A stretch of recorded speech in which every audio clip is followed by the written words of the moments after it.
Assalamualaikum dan salam SK Putih Extraordinaries. Saya Syasha, wartawan Cili Smart TV PSS SK Putih. Pada hari ini telah berlangsung perkemahan perdana 2025. Jom kita saksikan bersama-sama.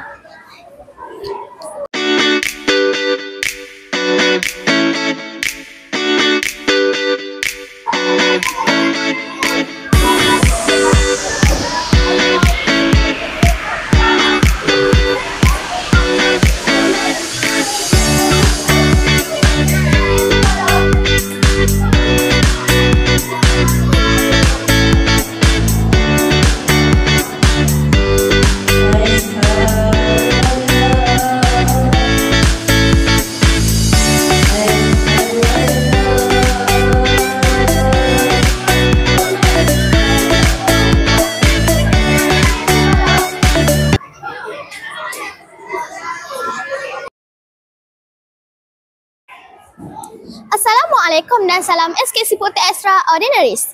Saya Syasha, wartawan Cili Smart TV PSS SK Putih. Bersama-sama dengan saya sekarang ini, salah seorang peserta perkemahan. Saudari, apakah pengalaman dan perasaan saudari apabila dapat menyertai perkemahan pada kali ini? Saya berasa sangat teruja dengan sangat seronok kerana dapat menyertai perkemahan tahun ini dengan bersama kawan-kawan dengan guru-guru. Terdapat banyak aktiviti yang menyeronokkan saya dapat menyertai. Antaranya saya dapat menyertai pertandingan memasak, gadget dan menyeronokkan. Rugi tahu tak siapa yang tak masuk. Terima kasih SK Putih. Terima kasih saudari.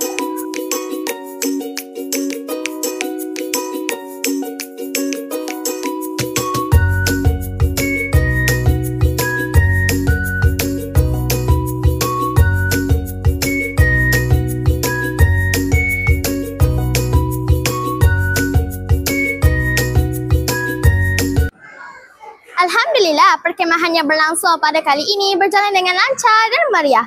Terima kasih kepada semua yang terlibat secara langsung atau tidak langsung dalam menjayakan perkemahan pada kali ini.